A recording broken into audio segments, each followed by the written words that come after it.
Le prophète Isaïe est considéré comme l'un des plus grands hommes de Dieu ayant jamais marché sur cette terre. Son nom signifie « Le Seigneur est salut », reflétant ainsi son message de rédemption et d'espoir. Tout au long de son ministère, Isaïe a proclamé l'importance de la fidélité au Seigneur, délivrant des messages aussi bien durs que réconfortants, avec la promesse de restauration. Un autre thème récurrent dans les prédications d'Isaïe était le Messie. Bien qu'il ait vécu environ 700 ans avant la naissance de Jésus, il a prophétisé en détail sur la venue du Fils de Dieu dans le monde. De plus, le prophète a également parlé de la fin des temps et de la seconde venue de Jésus, lorsqu'il établira un nouveau ciel et une nouvelle terre. Voyons ce qu'Isaïe a dit à propos de ces sujets. « Car, comme les nouveaux cieux, et la nouvelle terre que je vais créer subsisteront devant moi, dit l'Éternel. Ainsi subsisteront votre postérité et votre nom. À chaque nouvelle lune et à chaque sabbat, toute chair viendra se prosterner devant moi, dit l'Éternel. » Et c'est précisément sur ces révélations de Dieu à travers le prophète Isaïe que je souhaite discuter avec vous aujourd'hui. Le livre d'Isaïe contient 66 chapitres remplis de prophéties et d'avertissements qui sont pertinents pour notre époque.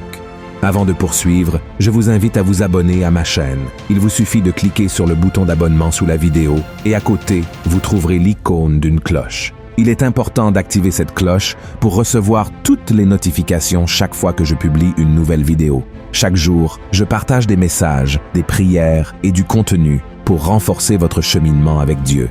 Venez participer à cette aventure avec moi, d'accord? Allons-y. Le premier avertissement d'Isaïe est que les impies seront enveloppés par les ténèbres.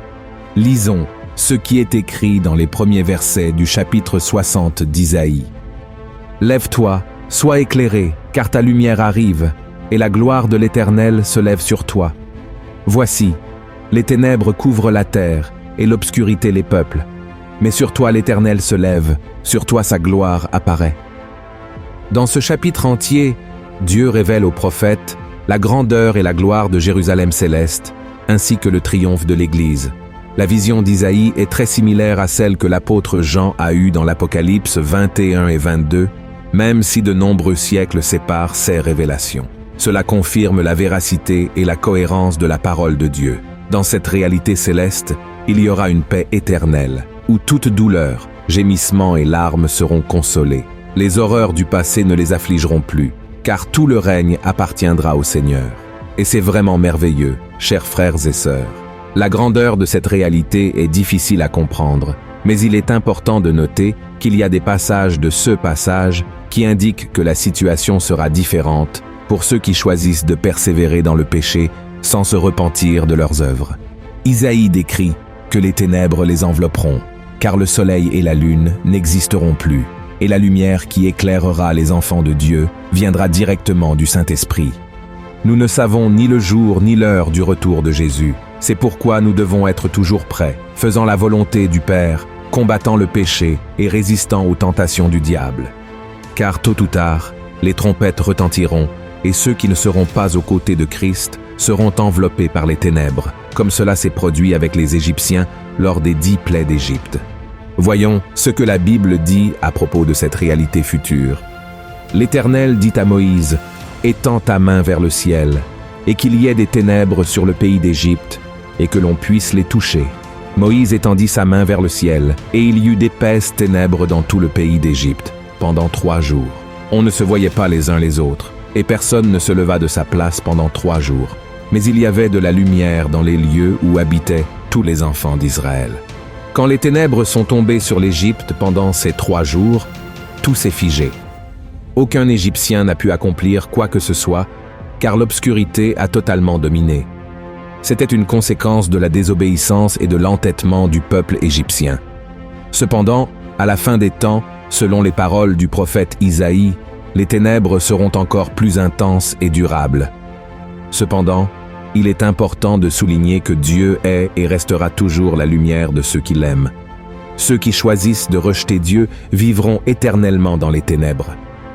Le deuxième avertissement d'Isaïe est que ceux qui ne discernent pas entre le bien et le mal paieront un prix élevé pour leur choix. Maintenant, allons au chapitre 5 du livre d'Isaïe, où il nous avertit que ceux qui ne peuvent pas distinguer entre le bien et le mal et qui se considèrent sages à leurs propres yeux n'échapperont pas au jugement de Dieu. Ainsi parle la parole du Seigneur. Malheur à ceux qui appellent le mal bien et le bien mal, qui changent les ténèbres en lumière et la lumière en ténèbres, qui changent l'amertume en douceur et la douceur en amertume. Malheur à ceux qui sont sages à leurs yeux et qui se croient intelligents. Bien souvent, lorsque nous pensons à la bataille spirituelle, nous imaginons des anges combattant contre des démons. Bien que cela puisse arriver, la plupart des batailles spirituelles se déroulent dans notre vie quotidienne. Elles se présentent à nous lorsque nous sommes confrontés à des choix entre le bien et le mal, le juste et l'injuste, et ces décisions peuvent avoir un impact significatif sur notre vie. C'est pourquoi Jésus a dit ce qui suit.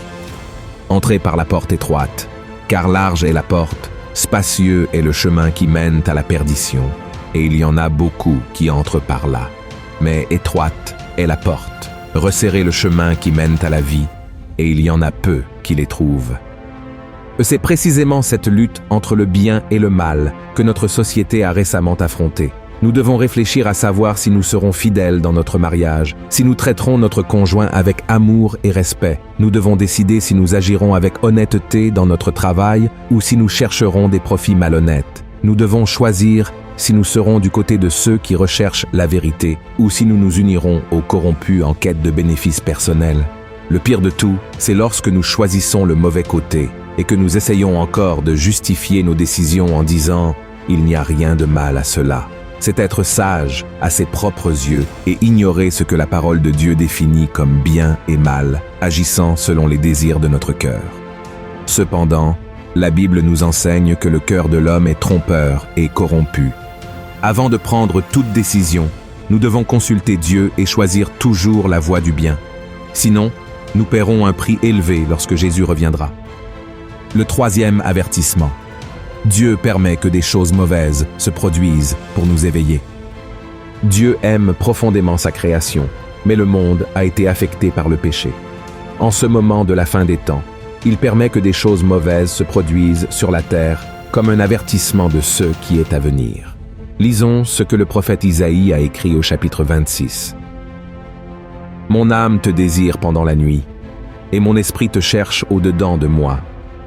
Car lorsque tes jugements s'exercent sur la terre, les habitants du monde apprennent la justice. » Dans ce passage, les ordonnances font référence aux catastrophes, aux tragédies et aux événements adverses qui se produisent sur la terre. Par exemple, la pandémie actuelle de coronavirus a causé des souffrances et de la peur dans le monde entier, entraînant des millions de décès en peu de temps. Cependant, cela ne signifie pas que Dieu a spécifiquement envoyé le virus comme châtiment. Il a permis que cela se produise pour que nous reconnaissions notre dépendance de sa puissance et de sa miséricorde, et pour chercher son salut avant que des choses encore plus terribles ne se produisent. Dans le livre de l'Apocalypse, l'apôtre Jean décrit la vision des 7 coupes de la colère de Dieu qui seront versées sur les partisans de l'Antéchrist après le son de la 7e trompette.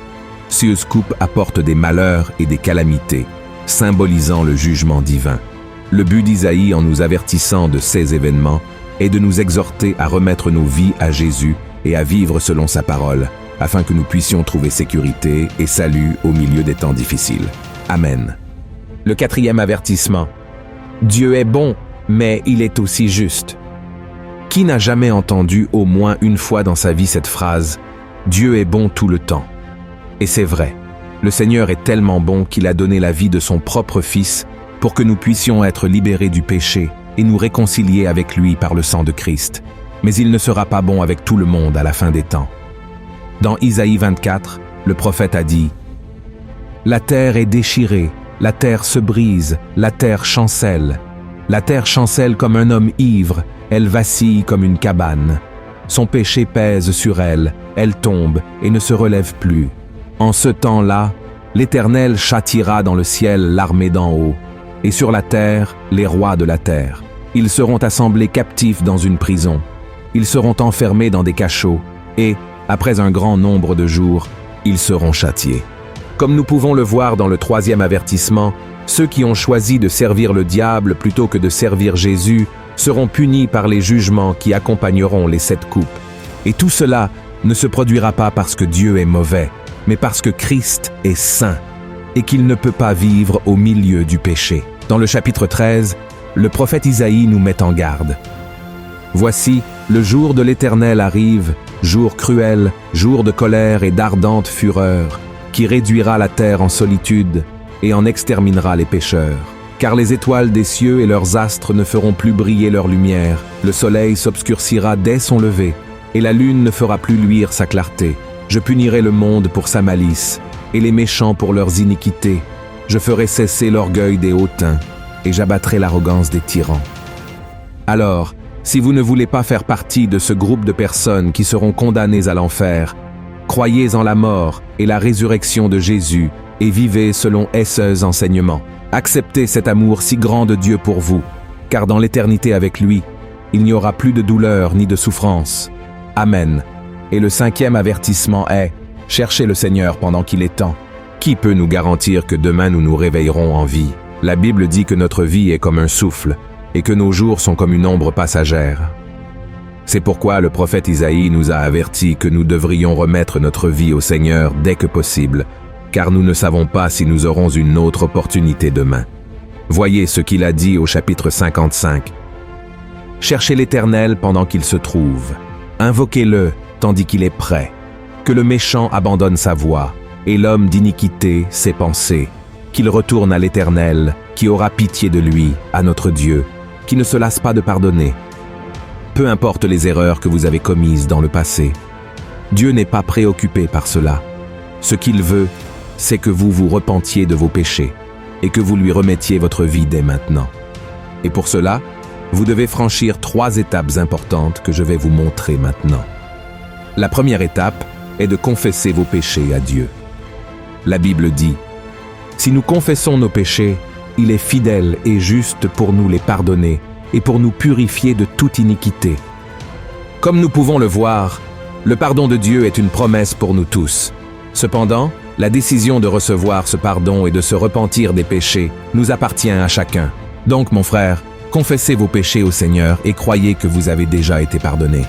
La deuxième étape est de choisir de marcher dans la lumière. Dans la Bible, il est écrit « La nouvelle que nous avons apprise de lui et que nous vous annonçons, c'est que Dieu est lumière et qu'il n'y a point en lui de ténèbres. Si nous disons que nous sommes en communion avec lui et que nous marchions dans les ténèbres, nous mentons et nous ne pratiquons pas la vérité. Mais si nous marchons dans la lumière, comme il est lui-même dans la lumière, nous sommes mutuellement en communion et le sang de Jésus son Fils nous purifie de tout péché. » Marcher dans la lumière signifie abandonner la vie de péché et permettre à Jésus de transformer notre esprit et notre cœur.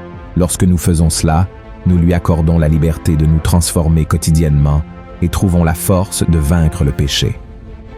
La troisième étape est de ne plus se blâmer après avoir confessé vos péchés à Christ.